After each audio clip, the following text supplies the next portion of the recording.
Hello students, welcome to my channel. जैसे कि हमने लास्ट क्लास में देखा था कि डेटा टाइप्स क्या होते हैं, राइट। एंड डेटा टाइप्स के बाद हमने फंडामेंटल डेटा टाइप्स देखे थे। तो बेसिकली आपने फंडामेंटल डेटा टाइप्स में क्या क्या देखा था? What is an integer, okay, what is character, what is float, what is double. And इसी में आपने इंटीजर की जगह पे वॉइड देखा था कि वॉइड क्या होता है, राइट। तो अगर हम बात करें डिफरेंट डेटा टाइप्स की, तो ये हम डिक्लेयर करते हैं, राइट। जैसे आपने इंटीजर को डिक्लेयर करा, इंटीजर टाइप का ए डिक्लेयर करा, फिर उसको वैल्यू असाइन कर दी, राइट। इसी तरह से आपने कैरेक्टर को डिक्लेयर किया सी एच एंड उसमें एक वैल्यू असाइन कर दी। तो बेसिकली ये सब आपके फंडामेंटल डेटा टाइप्स थे, ओके। अब हम देखेंगे कि डेराइव डेटा टाइप्स क्या होते हैं। एंड डेराइव डेटा टाइप्स में भी आप देखेंगे कि इनको किस तरह से डेराइव करा गया है दूसरे डेटा टाइप्स। डेराइव्ड का मीनिंग ही यही है कि बेसिकली इनको किसी बेसिक टाइप से डेराइव करके लाया गया है, right.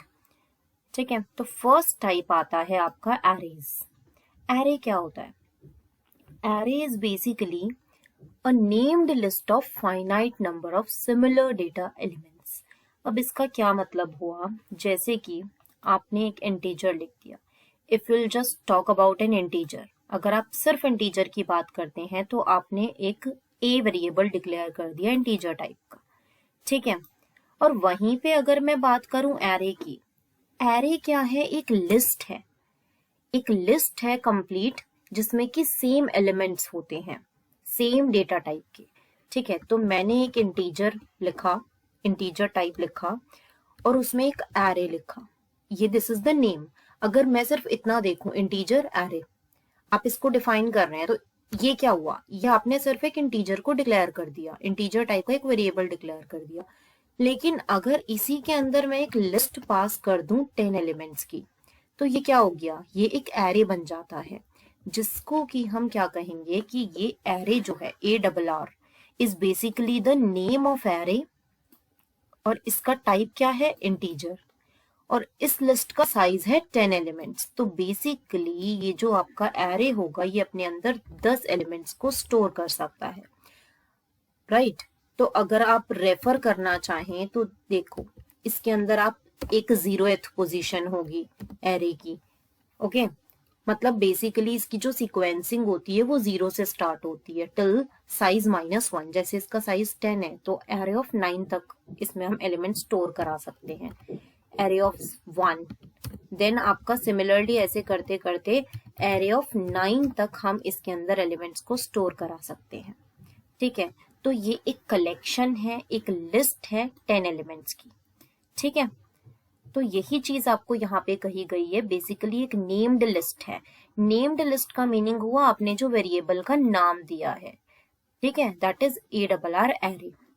It is a named list of finite number of elements. Finite means आपको हमेशा यहाँ पे एक साइज देना पड़ेगा, दैट इज लिस्ट का कितना साइज है, तो इसलिए हम इसे कहते हैं फाइनाइट नंबर ऑफ एलिमेंट्स की लिस्ट है। एंड एक चीज और कह रहा है ये कि इसमें सिमिलर डेटा एलिमेंट्स होते हैं। सिमिलर डेटा एलिमेंट्स का मतलब है कि आपके जो 10 के 10 एलिमेंट्स हैं एरे के, ये इंटीजर टाइप के ही होंगे, ओके। तो आपको ये इस डेफिनेशन में 3 बातें बता रहा है कि ये एक तो नेम्ड लिस्ट है, बेसिकली आपने इसका कोई नाम दिया है, दैट इज एरे। एंड ये एक फाइनाइट नंबर ऑफ एलिमेंट्स होते हैं, फाइनाइट आपने जो साइज दिया है उसका, प्लस सिमिलर डेटा टाइप होता है इसका, लाइक इंटीजर आपने असाइन किया, ऑलराइट, ठीक है। तो आई होप आपको ये डेफिनेशन क्लियर हुई होगी। Now each of the data elements can be referenced by a set of consecutive numbers. जैसे कि मैंने आपको बताया कि ये जो लिस्ट के एलिमेंट्स हैं, आप इनको कैसे रेफर कर सकते हैं? 0 से देन 1 टिल साइज -1 तक आप इस तरह से इन एलिमेंट्स को रेफर कर सकते हैं, रेफरेंस दे सकते हैं इनका, ठीक है। जैसे कि यहाँ पे भी आपको array of 0, array of 1 till array of n-1, okay. अगर उसका साइज आपने एरे का, अगर आपने साइज रखा हुआ है अंदर n+1, ठीक है, अगर आप उसका साइज देते हैं n+1, तो यहाँ पे आपका ये जो साइज होगा एरे ऑफ n तक जाएगा, ठीक है, क्योंकि साइज -1 तक जाता है ना आपका, तो दैट्स वाई। नाउ एरे जो होता है आपका वो 1 डायमेंशनल हो सकता है, 2 डायमेंशनल हो सकता है, मल्टी डायमेंशनल हो सकता है। इसका मीनिंग क्या है बेसिकली, जैसे आपने यहाँ पे एक एरे डिक्लेयर करा, इसका जो साइज है वो ये है, आप इसके अंदर जो एलिमेंट्स डालेंगे दैट विल बी लाइक, इसके जो एलिमेंट्स होंगे आपके, आप देखेंगे कि वो इस तरह के एक सेट में होंगे, 0,1 इस तरह से एक सेट में होंगे, ठीक है। यहीं पे अगर आप 2 डायमेंशनल एरे की बात करते हैं तो वो आपका होता है इस तरीके का, ठीक है। 2 डायमेंशनल एरे आपका इस तरीके से होगा और ये एक मैट्रिक्स की फॉर्म में इसके अंदर एलिमेंट स्टोर होंगे, ठीक है। मतलब बेसिकली अभी आपका ये इतना डिटेल में नहीं दिया गया, अभी हम जस्ट एरे देख रहे हैं क्या होते हैं, हम डिफरेंट इसके डायमेंशंस जो है आगे देखेंगे, ठीक है। तो फॉर नाउ आप जब बस ये जान लीजिए कि 2 डायमेंशनल कैसे डिक्लेयर होता है, ओके। इस तरीके से आप 2 डायमेंशनल को डिक्लेयर करते हैं, okay. Okay, now moving on to the next derived data type, that is functions. Functions काफी important topic है, means आगे तक आपको जो है ये use होगा। Basically ये क्या होता है, it is a named part of program that can be invoked from other parts of the program. Okay, basically जैसे कि आपको एक प्रोग्राम लिखना है, you have to write a function for sum. आपको किसी एलिमेंट का सम करना है, ठीक है। If I'll just talk about int c equals to a plus b, आपको सम करना है, तो आप बार बार इस स्टेटमेंट को लिखें कि c equals to a plus b करके, अगर आप बार बार इस तरह से लिखते हैं, इससे बेटर है कि आप क्या करें कि ऊपर एक फंक्शन बना दें, ठीक है, और इस फंक्शन को बार बार कॉल करते रहें जब भी आपको सम करना है फंक्शन का, राइट। तो बेसिकली फंक्शन क्या होते हैं आपके, it is a named part of program, program का ही पार्ट है और उसका आपने कोई भी पर्टिकुलर नाम रख दिया, लाइक सम रख दिया, आपको सम करना है तो, ठीक है। और आप उस फंक्शन को अपने मेन फंक्शन में या फिर आप किसी और फंक्शन में भी कॉल कर सकते हैं। If I just talk about functions, तो मैं जस्ट एक रेफरेंस के लिए लिख देती हूँ यहाँ पे, आपने सम करके एक डिक्लेयर करा, ठीक है। तो यहाँ पे आप क्या कर रहे हैं,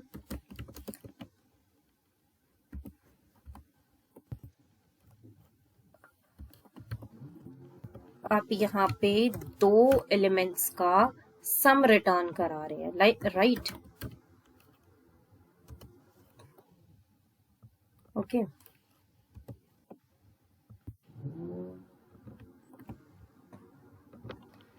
तो आप ई वेरिएबल के अंदर C और D का सम करा रहे हैं, राइट,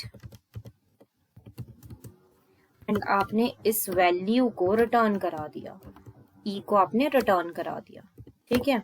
तो ये आपका एक फंक्शन बना और आप इस फंक्शन को कॉल कैसे करेंगे, यहाँ से आप लिखेंगे सम एंड आपने यहाँ पे कोई भी 2 वेरिएबल्स जो डिक्लेयर करे हुए हैं उनको आप पास कर दो यहाँ पे, ठीक है। और उनके लिए क्योंकि हमें यहाँ पे वैल्यू भी स्टोर करनी पड़ेगी किसी वेरिएबल में, तो आपका यहाँ पे वैल्यू स्टोर हो जाएगी, ठीक है। तो मैं आपका ये एक्स्ट्रा कोड जो है यहाँ से रिमूव कर देती हूँ सो दैट कंफ्यूजन क्रिएट ना हो, ठीक है। तो बेसिकली अगर आप बात करते हैं इस फंक्शन की, तो इसमें आपने क्या किया, आपने 2 वेरिएबल्स डिक्लेयर कर दिए इंटीजर टाइप के एंड यू वांट कि आपको इसका सम रिटर्न करे कोई फंक्शन, तो आप यहाँ पे क्या करेंगे, आप एक नेम्ड फंक्शन बना देंगे, आपके फंक्शन का नाम क्या है सम, और उसमें आपने 2 वेरिएबल्स पास कर दिए और ये फंक्शन क्या करेगा, इनका सम करके इसका वैल्यू रिटर्न करा देगा जो कि आपकी सी में आ जाएगी। तो function is basically what, it is a named part of program जो हम किसी भी पार्ट से इन्वोक करा सकते हैं। आपने यहाँ पे क्या किया, आपने अपने मेन फंक्शन में एक ब्लॉक ऑफ कोड को कॉल किया है, ठीक है। तो यही आपका फंक्शंस होता है, राइट। नेक्स्ट आते हैं आपके पॉइंटर्स। पॉइंटर्स क्या होते हैं, बेसिकली बहुत इंपॉर्टेंट है C++ में ये। It is a variable that holds a memory address. ये एक वेरिएबल होता है जो कि एक मेमोरी के एड्रेस को होल्ड करेगा, ठीक है। This address is usually the location of another variable in the memory. अब एक आपका जैसे यहाँ पे आप देख रहे हैं A है एक और एक B लोकेशन है, राइट, ये इनके एड्रेसेस हैं, ठीक है। अब इस एड्रेस पे ये जो अंदर होंगी ये वैल्यूज होंगी, ठीक है। तो आपका जो 1050 लोकेशन है, इस पे आपका एक मेमोरी एड्रेस पड़ा हुआ है। इसका मतलब है कि ये एक पॉइंटर है। जहां पे भी जिस भी मेमोरी लोकेशन पे आपका दूसरे मेमोरी लोकेशन को रेफरेंस दिया गया है, that will be considered as pointer, ठीक है। तो आपका ये रेफर किसको कर रहा है, 1053 को। तो यहाँ पे जो वेरिएबल होगा, अगर मान लो यहाँ पे मैंने 1A डाल दिया, तो ये इसको रेफर कर रहा है, इसकी मेमोरी लोकेशन पे इसका रेफरेंस दिया जा रहा है, ठीक है। तो ये पॉइंटर होता है। अगर आप पॉइंटर की डिक्लेरेशन देखना चाहते हैं, तो डिक्लेरेशन इसकी होती है कुछ इस तरह से, इंटीजर टाइप का मैंने एक पॉइंटर डिक्लेयर कर दिया। ए जो है एक पॉइंटर है इंटीजर टाइप का, राइट। इसमें आप मेमोरी लोकेशंस डाल सकते हैं अपनी जो भी होती हैं। देन आप अगर इसी में बात करते हैं तो बेसिकली आपका क्या कहा गया है, variable A is the pointer to variable B, ठीक है। एक पॉइंटर है क्योंकि वो बी का एड्रेस स्टोर कर रहा है, राइट। नाउ डिक्लेरेशन जैसे कि मैंने आपको बताई, टाइप लिखते हैं पहले, कोई भी डेटा टाइप हो सकता है, character, integer, float, any. And this is the asterisk sign, जो कि बहुत इंपॉर्टेंट होता है पॉइंटर्स को डिस्टिंग्विश करने के लिए बाकी सब वेरिएबल से। और यहाँ पे आप पॉइंटर का नाम लिख देंगे, just like this, okay. Now coming to the next type, that is references. Reference क्या होता है, it is an alternative name for an object. किसी भी एक ऑब्जेक्ट का जो कि आप कोड में यूज कर रहे हो, उसका एक ऑल्टरनेटिव नाम दे दिया आपने जस्ट, ठीक है। जस्ट अलाइसिस, अलाइस मीन्स उसका डुप्लीकेट नेम दे दिया। जो वेरिएबल पहले से ही प्रोग्राम में डिक्लेयर्ड है, उसी का आपने डुप्लीकेट नेम दे दिया, ओके। इसको आप डिक्लेयर कैसे करते हैं, टाइप और ये एम्परसेंड का sign, then reference variable equals to variable name, जिसकी भी आप इसमें वैल्यू असाइन करना चाहते हैं। जैसे कि आपने क्या किया, इंटीजर टाइप का एक रेफरेंस वेरिएबल बना दिया और इसके अंदर आपने एक ऑलरेडी डिक्लेयर्ड वैल्यू की वैल्यू को स्टोर करा दिया। तो ये एक रेफरेंस है। सम क्या है, एक रेफरेंस है फॉर टोटल, ओके। तो both the variables refer to the same data object in the memory. तो मेमोरी में क्या होगा, ये दोनों ही चीजें सेम चीज को रेफर करेंगी, है ना, क्योंकि आपने टोटल डिक्लेयर किया और टोटल का अलाइस नेम दे दिया सम। तो बेसिकली देखा जाए तो ये दोनों ही वेरिएबल्स एक ही चीज को रेफर कर रहे हैं, ठीक है। तो this is known as the reference. Now coming to the next data type, that is constant. Constant काफी इंपॉर्टेंट है और मतलब बहुत ही बेसिक है। कांस्टेंट का मीनिंग ही यही है कि जिसकी वैल्यू कभी चेंज ना हो, ठीक है। तो ये आपका कीवर्ड यूज करता है CONST, कॉन्स्ट, ओके। तो आप किसी भी ऑब्जेक्ट को अगर कांस्टेंट बनाते हैं तो इसकी वैल्यू पूरे प्रोग्राम में कभी भी चेंज नहीं हो सकती। जैसे कि यहाँ पे हम डिक्लेरेशन कर रहे हैं इसकी, बेसिकली देखो, अगर आप इतना पार्ट देखो तो this is the basic declaration of a variable, ठीक है। लेकिन इसी के आगे अगर आप कांस्टेंट लगा दो तो इसका मतलब है कि इसकी वैल्यू हमेशा 100 रहेगी। अगर आप इसकी वैल्यू को इंक्रीमेंट करने की कोशिश करोगे, that will give you an error, ठीक है। जैसे आपने यहाँ पे एक वेरिएबल लिया था ए, ठीक है। अगर आप यहाँ पे एक वेरिएबल लेते हैं ए, या आई जस्ट टेक डी क्योंकि ए ऑलरेडी डिक्लेयर्ड है, और इसकी वैल्यू 100 रख देती हूँ मैं, तो ये तो वेरिएबल है, इसकी वैल्यू आप आराम से चेंज कर सकते हैं पूरे कोड में। बट इसी के आगे अगर आप कांस्टेंट लगा दो तो you can't change it's value in the complete program run, ठीक है। तो ये आपके कांस्टेंट्स होते हैं, राइट। अब आते हैं आपके user defined derived data types. ये भी हमने देखे थे डिराइव्ड डेटा टाइप्स के अंदर, राइट। ये सारे जो 4 आपके डिफरेंट टाइप्स दिए गए हैं, ये डिराइव्ड डेटा टाइप्स हैं, बट इनकी एक बेसिक जो क्लासिफिकेशन है वो है user defined derived data types, means जो यूजर ने अपने अकॉर्डिंग डिफाइन किया है। Some data types that are defined by users are known as user defined data types, right? तो इसमें आपके आ जाते हैं classes, structures, unions and enumerations, right. तो सबसे पहले आते हैं हम क्लास पे। क्लास क्या होती है, class represents a group of similar object. अब क्लास के अंदर आप क्या लिखते हैं, सेम टाइप के ऑब्जेक्ट्स को रख देते हैं, ठीक है। Once the class has been defined in C++, objects belonging to that class can easily be created. एक बार आपने कोई भी एक क्लास बना दी, ठीक है. If I just talk about class, तो अगर हम यहाँ पे देखते हैं कि एग्जाम्पल बनाया हुआ है, यहाँ पे क्लास बनाई है एक डिपार्टमेंट, ठीक है. उसके अंदर आपने कुछ ऑब्जेक्ट्स डिफाइन कर दिए हैं, जैसे नेम हो गया, एम्प्लॉय हो गया, नंबर ऑफ एम्प्लॉयज, देन उसके अंदर दो फंक्शंस हैं ऐड एंड डिलीट के. तो ये आपने डिपार्टमेंट जो है क्लास बनाई है, राइट. तो इसमें यही कह रहा है, अगर आप एक बार क्लास को डिफाइन कर देते हैं तो उसके ऑब्जेक्ट्स आसानी से बनाए जा सकते हैं. ऑब्जेक्ट्स कैसे बनते हैं? क्लास नेम और कोई भी एक ऑब्जेक्ट का नेम दे दो आप अपनी मर्जी से, सेल्स1, इस तरह से, राइट. तो ये आपका वे है किस तरह से आप डिक्लेयर करते हैं क्लास को. ऑल राइट, ठीक है. तो ये आपके ऑब्जेक्ट्स डिफाइन हो गए. A class bears the same relationship to an object as type bears to a variable. जैसे आप देखिए कि वेरिएबल और टाइप, इनमें क्या रिलेशन होता है? वेरिएबल और टाइप, वही रिलेशन आपका ऑब्जेक्ट और आपके क्लास में होता है. ओके, ठीक है. तो in class we describe the sort of information and actions that can be performed. अब इंफॉर्मेशन क्या होती है? ये जो आपकी ऊपर कंप्लीट ये दिया गया है, ये आपकी इंफॉर्मेशन है, और नीचे आपके उसके एक्शंस दिए गए हैं, ठीक है. तो आपके इंफॉर्मेशन एंड एक्शन स्टोर होते हैं विद इन द क्लास, और ये आपने ऑब्जेक्ट्स डिफाइन कर दिए. Class describes all the properties of data type and an object is an entity, right.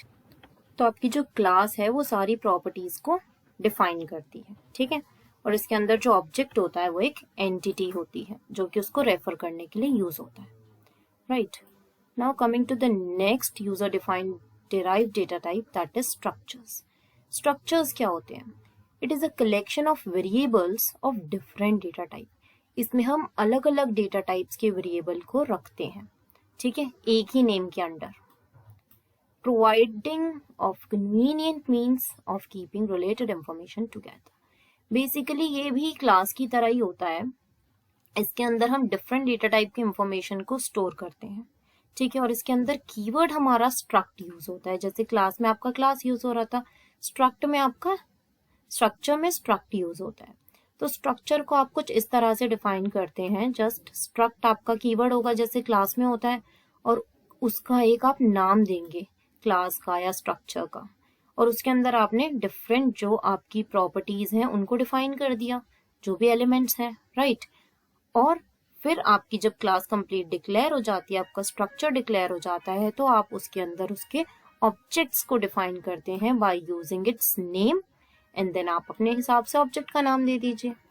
Okay, तो ये होता है आपका स्ट्रक्चर की definition. Structure is a class declared with keyword struct. Structure भी एक तरह की क्लास है, लेकिन बस इसमें कीवर्ड क्या यूज हो रहा है? स्ट्रक्ट. स्ट्रक्चर भी क्लास है बट इसमें कीवर्ड है struct, right. Now coming to the next derived data type, that is union. Union is a memory location. Union is a memory location that is shared by two or more different variables. Okay, तो union क्या है? Basically एक memory location है जिसमें कि दो या दो से ज्यादा एलिमेंट्स क्या कर रहे हैं? उस लोकेशन को शेयर कर रहे हैं. एक लोकेशन को दो या उससे ज्यादा एलिमेंट्स शेयर कर रहे हैं, ठीक है. तो आपने जैसे एक यूनियन बनाया, यूनियन कीवर्ड से आपने इसको डिक्लेयर करा, और इसके अंदर आपने दो एलिमेंट्स रखे, एक इंटीजर और एक कैरेक्टर, ठीक है. तो क्या होगा कि जो इंटीजर है और कैरेक्टर है, ये दोनों के दोनों सेम लोकेशन को शेयर करेंगे. ओके, इसमें आप इसका नाम कैसे डिक्लेयर करेंगे? इस यूनियन का ऑब्जेक्ट अगर आपको डिक्लेयर करना है, यूनियन शेयर कंप्लीट लिखा और अपना कोई भी एक नाम दे दिया उसको, ऑब्जेक्ट को, ठीक है. तो ये आपका डिक्लेरेशन है यूनियन का. अब हम देखते हैं कि किस तरह से लोकेशन को शेयर करेंगे, कैरेक्टर और इंटीजर. जैसे ये आपकी बाइट 0 है, बाइट 1 है, तो इंटीजर क्योंकि 2 बाइट्स लेगा, तो उसने दोनों लोकेशन पे अपना नाम लिख दिया, राइट. एंड कैरेक्टर 1 बाइट लेता है, तो कैरेक्टर ने 1 बाइट ले ली, राइट. तो इस तरह से लोकेशन को शेयर करेंगे। और अगर हम चाहते हैं इनकी वैल्यू को प्रिंट करना तो आप कैसे करोगे, जो आपने इसका नाम दिया है इसके ऑब्जेक्ट का वो .ch, क्योंकि आपने कैरेक्टर को ch से डिक्लेयर करा है, तो वो .ch अगर आप लिखोगे तो आपके पास कैरेक्टर की वैल्यू आ जाएगी।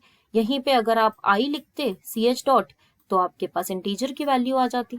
ऑलराइट, यूनियन आपका ये होता है। देन आपका last user defined derive data type आता है एन्यूमरेशन।